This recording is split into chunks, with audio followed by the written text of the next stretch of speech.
ਸਤਿ ਸ਼੍ਰੀ ਅਕਾਲ, ਨਮਸਤੇ ਜੀ ਆਇਆਂ ਨੂੰ ਬੱਚਿਓ, ਤੁਹਾਡਾ ਮੇਰੇ channel learning Punjabi with Mohita ਵਿੱਚ। ਸੋ ਬੱਚਿਓ, ਅੱਜ ਅਸੀਂ 9ਵੀਂ ਕਲਾਸ ਦਾ ਇੱਕ ਚੈਪਟਰ ਹੈ ਜਿਸ ਦਾ ਕਿ ਹੈ ਜੀਵਨੀ ਹੈ, ਜੋ ਕਿ ਹੈ ਕਿਸ ਦੀ, ਕਰਤਾਰ ਸਿੰਘ ਸਰਾਭੇ ਦੀ। ਉਸ ਦਾ ਅਧਿਐਨ ਕਰਾਂਗੇ। ਕਰਤਾਰ ਸਿੰਘ ਸਰਾਭੇ ਦਾ ਤੁਸੀਂ ਸਭ ਨੇ ਨਾਮ ਤਾਂ ਜ਼ਰੂਰ ਸੁਣਿਆ ਹੋਏਗਾ। ਉਹ ਇੱਕ ਦੇਸ਼ ਭਗਤ ਸੀ ਜਿਸ ਨੇ ਆਪਣੇ ਦੇਸ਼ ਵਾਸਤੇ ਹੱਸਦੇ ਹੱਸਦੇ ਆਪਣੀ ਜਾਨ ਜਿਹੜੀ ਸੀ ਦੇਸ਼ ਦੇ ਦਿੱਤੀ। ਕਹਿੰਦੇ ਕਿ ਭਾਰਤ ਦੇ ਇਤਿਹਾਸ ਵਿੱਚ ਕਰਤਾਰ ਸਿੰਘ ਜਿਹੜਾ ਸਰਾਭਾ ਸੀ, ਸਭ ਤੋਂ ਛੋਟੀ ਉਮਰ ਵਿੱਚ ਇਸ ਨੂੰ ਹੀ ਫਾਂਸੀ ਦਿੱਤੀ ਗਈ ਸੀ। ਇਸ ਨੂੰ ਹੀ ਸਭ ਤੋਂ ਛੋਟੀ ਉਮਰ ਦਾ ਜਾਂ ਕਹਿ ਲਓ ਕਿ ਸ਼ਹੀਦ ਮੰਨਿਆ ਜਾਂਦਾ ਸੀ। 19 ਸਾਲ ਦੀ ਉਮਰ ਵਿੱਚ ਹੀ ਕਰਤਾਰ ਸਿੰਘ ਸਰਾਭਾ ਜੋ ਸੀ ਇਸ ਦੇਸ਼ ਵਾਸਤੇ, ਭਾਰਤ ਦੇਸ਼ ਵਾਸਤੇ ਸ਼ਹੀਦ ਹੋ ਗਿਆ ਸੀ। ਕਹਿੰਦੇ ਕਿ ਉਸ ਦੀ ਰਗ ਰਗ ਵਿੱਚ ਇਨਕਲਾਬ ਦਾ ਖੂਨ ਸੀ। ਉਹ ਚਾਹੁੰਦਾ ਸੀ ਕਿ ਉਹ ਵੀ ਅਤੇ ਉਸ ਦੇ ਵਾਂਗ ਹੋਰ ਵੀ ਜਿਹੜੇ ਨੌਜਵਾਨ ਨੇ ਆਪਣੇ ਦੇਸ਼ ਵਾਸਤੇ ਆਪਣੀ ਜਾਨ ਜਿਹੜੀ ਕਹਿੰਦੇ ਸੀ ਹੱਸ ਕੇ ਨਿਛਾਵਰ ਕਰ ਦੇਣੀ ਚਾਹੀਦੀ ਸੀ। ਉਹ ਹਮੇਸ਼ਾ ਦੇਸ਼ ਲਈ ਜੀਆ ਔਰ ਦੇਸ਼ ਲਈ ਹੀ ਸ਼ਹੀਦ ਹੋ ਗਿਆ। ਜਿਹੜੀ ਕਿ ਭਾਰਤ ਨੂੰ ਆਜ਼ਾਦ ਕਰਾਉਣ ਦੀ ਇੱਕ ਲਹਿਰ ਚੱਲੀ ਸੀ, ਕਹਿੰਦੇ ਗਦਰ ਲਹਿਰ ਜਿਹੜੀ ਚੱਲੀ ਸੀ, ਉਹ ਉਸ ਦੀ ਵੀ ਇੱਕ ਆਤਮਾ ਹੀ ਸੀ। ਕਹਿੰਦੇ ਕਰਤਾਰ ਸਿੰਘ ਸਰਾਭੇ ਦਾ ਜਿਹੜਾ ਜਨਮ ਹੈ ਉਹ ਪੰਜਾਬ ਵਿੱਚ ਪਿੰਡ ਸਰਾਭਾ, ਜ਼ਿਲ੍ਹਾ ਲੁਧਿਆਣਾ, ਸਰਦਾਰ ਮੰਗਲ ਸਿੰਘ ਜੀ ਦੇ ਘਰ 24 ਮਈ 1896 ਨੂੰ ਹੋਇਆ। ਆਪਦੇ ਪਿਤਾ ਜੀ ਜਿਹੜੇ ਸੀ ਕਿ ਰੱਜੇ ਪੁੱਜੇ ਕਿਸਾਨ ਸੀ। ਕਰਤਾਰ ਸਿੰਘ ਸਰਾਭਾ ਜੀ ਅਜੇ ਛੋਟੀ ਉਮਰ ਦੇ ਸੀ ਕਿ ਉਹਨਾਂ ਦੇ ਪਿਤਾ ਜੀ ਦੀ ਅਕਾਲ ਚਲਾਣਾ ਕਰਕੇ ਯਾਨੀ ਕਿ ਮੌਤ ਹੋ ਗਈ। ਸੋ ਉਹਨਾਂ ਦੀ ਪਾਲਣਾ ਜਿਹੜੇ ਸੀ ਉਹਨਾਂ ਦੇ ਦਾਦਾ ਸਰਦਾਰ ਬਦਨ ਸਿੰਘ ਜੀ ਨੇ ਕੀਤੀ। ਉਹ ਸਰਾਭੇ ਨੂੰ ਕੋਈ ਵੱਡਾ ਸਰਕਾਰੀ ਅਫਸਰ ਬਣਾਉਣਾ ਚਾਹੁੰਦੇ ਸੀ ਉਹਨਾਂ ਦੇ ਦਾਦਾ ਜੀ, ਪਰ ਉਹਨਾਂ ਨੂੰ ਕੀ ਪਤਾ ਸੀ ਕਿ ਸਰਾਭੇ ਦੀ ਕਿਸਮਤ ਵਿੱਚ ਕੀ ਲਿਖਿਆ ਸੀ, ਦੇਸ਼ ਲਈ ਸ਼ਹੀਦ ਹੋਣਾ ਲਿਖਿਆ ਸੀ। ਸਰਾਭੇ ਨੇ ਕਹਿੰਦੇ ਕਿ 5ਵੀਂ ਜਮਾਤ ਜਿਹੜੀ ਸੀ ਪਿੰਡ ਦੇ ਸਕੂਲ ਤੋਂ ਹੀ ਕੀਤੀ ਤੇ ਫਿਰ middle Malwa Khalsa high school ਲੁਧਿਆਣੇ ਤੋਂ ਪਾਸ ਕੀਤੀ। ਯਾਨੀ ਕਿ 5ਵੀਂ ਜਮਾਤ ਆਪਣੇ ਸਕੂਲ ਦੇ ਪ੍ਰਾਇਮਰੀ ਸਕੂਲ ਤੋਂ ਪਾਸ ਕੀਤੀ ਔਰ ਮਿਡਲ ਯਾਨੀ ਕਿ 8ਵੀਂ ਜਿਹੜੀ ਕਲਾਸ ਸੀ ਉਹ ਖਾਲਸਾ ਸਕੂਲ ਹੈ ਹਾਈ ਸਕੂਲ ਲੁਧਿਆਣੇ ਤੋਂ ਪਾਸ ਕੀਤੀ। ਫਿਰ ਉਹਨਾਂ ਨੇ ਮਿਸ਼ਨ ਹਾਈ ਸਕੂਲ ਵਿੱਚ 9ਵੀਂ ਵਿੱਚ ਦਾਖਲਾ ਲਿਆ, ਪਰ ਉਹਨਾਂ ਦਾ ਪੜ੍ਹਾਈ ਵਿੱਚ ਧਿਆਨ ਜ਼ਿਆਦਾ ਨਹੀਂ ਲੱਗਾ, ਮਨ ਨਹੀਂ ਲੱਗਾ, ਤਾਂ ਉਹਨਾਂ ਪੜ੍ਹਾਈ ਛੱਡ ਦਿੱਤੀ ਤੇ ਆਪਣੇ ਚਾਚਾ ਜੀ ਕੋਲ ਉੜੀਸਾ ਚਲੇ ਗਏ। ਫਿਰ ਉਹਨਾਂ ਨੇ ਉੱਥੇ ਜਾ ਕੇ ਹੀ ਆਪਣੀ ਜਿਹੜੀ ਸੀ 10ਵੀਂ ਪਾਸ ਕੀਤੀ। ਕਹਿੰਦੇ ਨੇ ਨਾ, ਪੂਤ ਦੇ ਪੈਰ ਪਾਲਣੇ ਦਿਖ ਜਾਂਦੇ ਨੇ। ਜੰਮਦੇ ਬੱਚੇ ਦੀਆਂ ਉਹਨਾਂ ਦੀ ਹਰਕਤਾਂ ਤੋਂ ਪਤਾ ਚੱਲਦਾ ਕਿ ਉਹਨੇ ਕਿੱਧਰ ਜਾਣਾ, ਤੇ ਕਰਤਾਰ ਸਿੰਘ ਸਰਾਭੇ ਦੇ ਸ਼ੁਰੂ ਤੋਂ ਹੀ ਨਜ਼ਰ ਆ ਰਿਹਾ ਸੀ ਕਿ ਉਸ ਦਾ ਰੁਝਾਨ ਕਿਸ ਪਾਸੇ ਵੱਲ ਹਨ। ਕਹਿੰਦੇ ਇਹਨਾਂ ਦਿਨਾਂ ਵਿੱਚ ਜਦੋਂ ਕਰਤਾਰ ਸਿੰਘ ਸਰਾਭੇ ਨੇ 10ਵੀਂ ਪਾਸ ਕੀਤੀ ਸੀ, ਇਹਨਾਂ ਦਿਨਾਂ ਵਿੱਚ ਹੀ ਬੰਗਾਲ ਅਤੇ ਉੜੀਸਾ ਵਿੱਚ ਆਜ਼ਾਦੀ ਨਾਲ ਜਿਹੜੀ ਸੰਬੰਧਿਤ ਲੋਕਾਂ ਵਿੱਚ ਜਾਗ੍ਰਿਤੀ ਪੈਦਾ ਹੋ ਰਹੀ ਸੀ। ਲੋਕਾਂ ਨੂੰ ਸਮਝ ਆ ਰਿਹਾ ਸੀ ਕਿ ਅਸੀਂ ਗੁਲਾਮ ਹਾਂ ਅੰਗਰੇਜ਼ਾਂ ਦੇ ਤੇ ਅਸੀਂ ਆਜ਼ਾਦ ਹੋਣਾ ਹੈ, ਅੰਗਰੇਜ਼ਾਂ ਨੂੰ ਆਪਣੇ ਘਰੋਂ ਬਾਹਰ ਕੱਢਣਾ ਹੈ। ਲੋਕਾਂ 'ਚ ਜਾਗ੍ਰਿਤੀ ਪੈਦਾ ਜਿਹੜੀ ਸੀ ਹੋ ਰਹੀ ਸੀ। ਸਰਾਭੇ ਨੇ ਜਿਹੜੇ ਅੰਗਰੇਜ਼ੀ ਅਖਬਾਰ ਆ ਰਹੇ ਸੀ ਉਹਨਾਂ ਰਾਹੀਂ ਵੀ ਉਸਨੇ ਪੜ੍ਹਿਆ ਸੀ ਕਿ ਦੇਸ਼ ਵਿੱਚ, ਸਾਡੇ ਆਪਣੇ ਦੇਸ਼ ਭਾਰਤ ਵਿੱਚ ਤੇ ਵਿਦੇਸ਼ ਵਿੱਚ ਵੀ ਭਾਰਤੀਆਂ ਦੇ ਨਾਲ ਜਿਹੜੇ ਅੰਗਰੇਜ਼ ਉਹ ਕਿੰਨੀ ਬਦਸਲੂਕੀ ਕਰ ਰਹੇ ਹਨ, ਕਿੰਨਾ ਭੇਦਭਾਵ ਵਾਲਾ ਜਿਹੜਾ ਵਰਤਾਵ ਕਰ ਰਹੇ ਹਨ। ਉਸ ਨੂੰ ਪੜ੍ਹ ਕੇ ਦੁੱਖ ਹੁੰਦਾ ਸੀ ਕਿ ਸਾਡੇ ਭਾਰਤੀਆਂ ਨਾਲ ਅੰਗਰੇਜ਼ ਕਿੰਨਾ ਜਿਹੜਾ ਕਿ ਬੁਰਾ ਵਰਤਾਵ ਕਰ ਰਹੇ ਨੇ।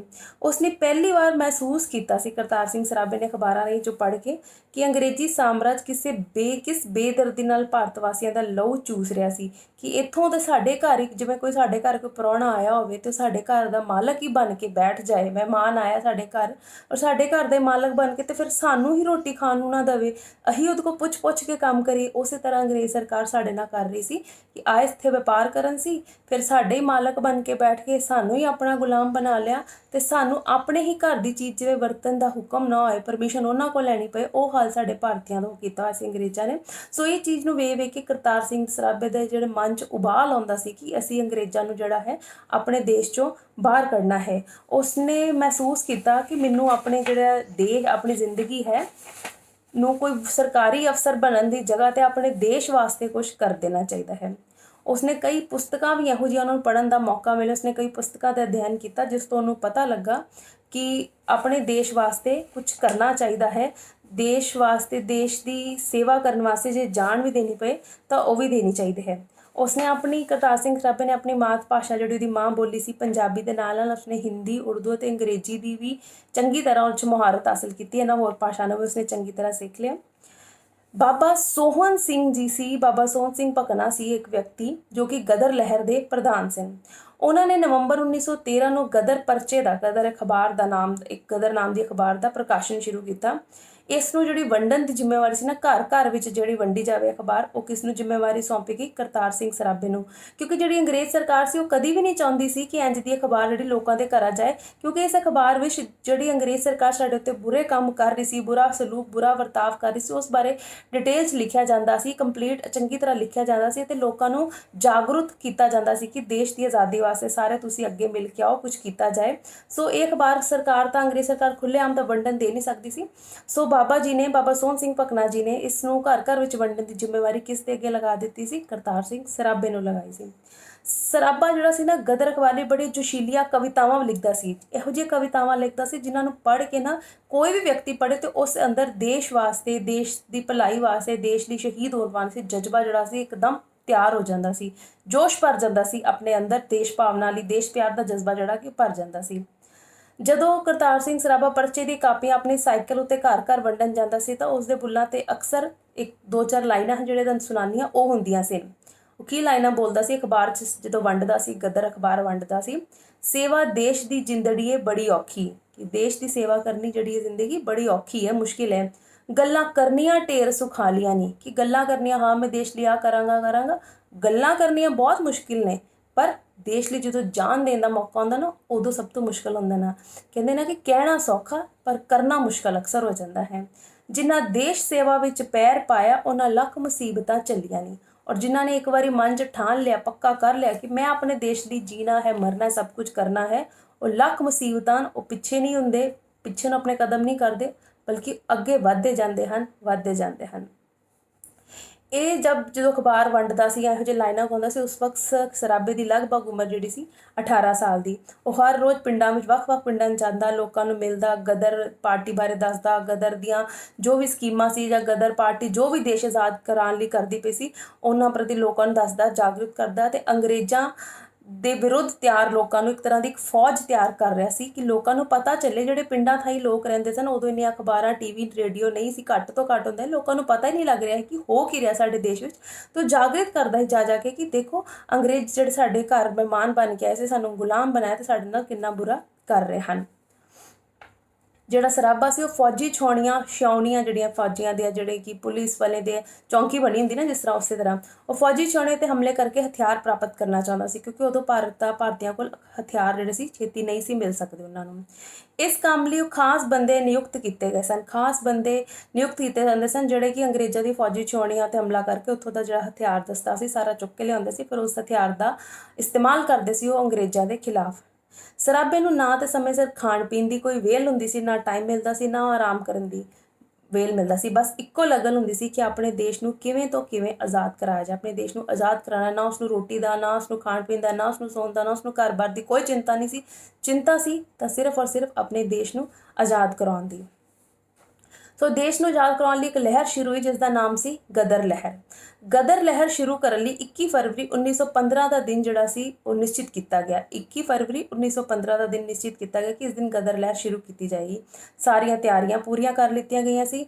ਜਿਹੜਾ ਇਹ ਗਦਰ ਲਹਿਰ ਸ਼ੁਰੂ ਹੋਣੀ ਸੀ ਇਹ ਮੇਰਠ, ਫਿਰੋਜ਼ਪੁਰ, ਮੀਆਂ ਮੀਰ, ਜਿਸ ਨੂੰ ਕਿ ਲਾਹੌਰ ਕਹਿੰਦੇ, ਉੱਥੋਂ ਸ਼ੁਰੂ ਹੋਣਾ ਸੀ। ਸਰਾਭੇ ਨੇ ਫਿਰੋਜ਼ਪੁਰ ਅਤੇ ਵਿਸ਼ਨੂੰ ਗਣੇਸ਼ ਪਿੰਗਲੇ ਇੱਕ ਹੋਰ ਵਿਅਕਤੀ ਸੀ ਜਿਹੜਾ ਕਿ ਬਹੁਤ ਵੱਡਾ ਦੇਸ਼ ਭਗਤ ਸੀ, ਨੇ ਮੇਰਠ ਦੀ ਕਾਰਵਾਈ ਵਿੱਚ ਹਿੱਸਾ ਲੈਣਾ ਸੀ। ਗਦਰ ਤੇ ਕੁਝ ਹੋਰ ਵੀ ਜਿਹੜੇ ਨੇਤਾ ਸੀ ਉਹਨਾਂ 20 ਫਰਵਰੀ 1915 ਨੂੰ ਲੋਪੋਕੇ ਦੇ ਪੁਲਿਸ ਸਟੇਸ਼ਨ ਤੇ ਹਮਲਾ ਕਰਕੇ ਫਿਰ 21 ਫਰਵਰੀ 1915 ਨੂੰ ਲਾਹੌਰ ਪਹੁੰਚਣਾ ਸੀ।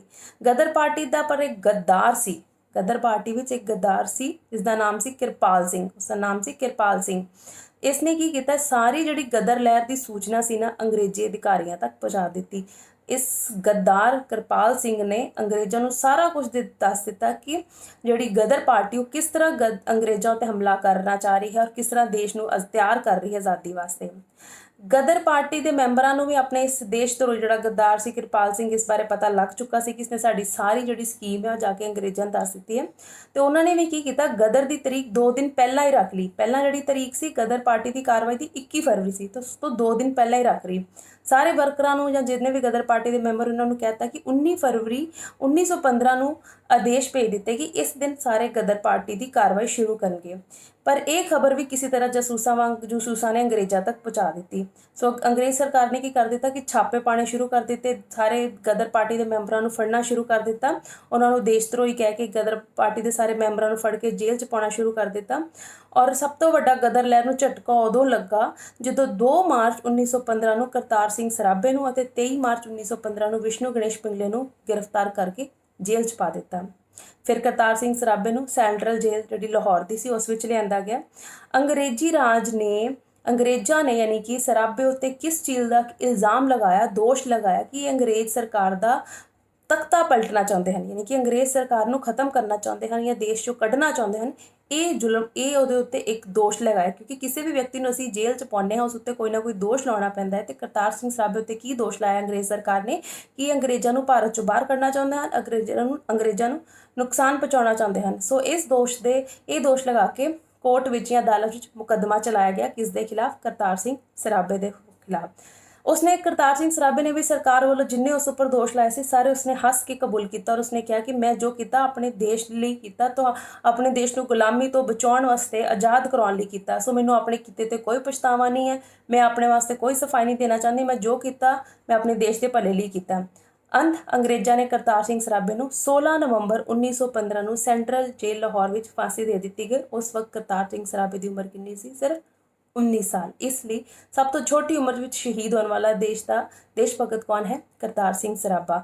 ਔਰ ਵਿਸ਼ਨੂੰ ਗਣੇਸ਼ ਪਿੰਗਲੇ ਨੂੰ ਸਭ ਤੋਂ ਵੱਧ ਖਤਰਨਾਕ ਸਮਝਿਆ ਕਿ ਦੇਸ਼ ਵਾਸਤੇ ਵੀ ਖਤਰਨਾਕ ਵਿਅਕਤੀ ਦਾ ਉਸ ਉੱਪਰ ਦੋਸ਼ ਲਗਾ ਕੇ ਉਸਨੂੰ 13 ਦਸੰਬਰ 1915 ਨੂੰ ਉਸਨੂੰ ਵੀ ਮੌਤ ਦੀ ਸਜ਼ਾ ਸੁਣਾ ਦਿੱਤੀ ਗਈ। ਪਰ ਕਰਤਾਰ ਸਿੰਘ ਸਰਾਭੇ ਦੇ ਜੋ ਵੀ ਉਸਨੇ ਸਾਡੇ ਦੇਸ਼ ਵਾਸਤੇ ਕੀਤਾ ਹੈ, ਅੱਜ ਅਸੀਂ ਬਹੁਤ ਸਾਰੇ ਲੋਕ ਹਾਂ ਜਿਹੜੇ ਕਿ ਕਰਤਾਰ ਸਿੰਘ ਸਰਾਭੇ ਦਾ ਨਾਮ ਤੱਕ ਵੀ ਨਹੀਂ ਜਾਣਦੇ ਸਨ। ਉਹਨਾਂ ਆਪਣੇ ਦੇਸ਼ ਭਗਤਾਂ ਨੂੰ ਅਸੀਂ ਭੁਲਾ ਚੁੱਕੇ ਹਾਂ।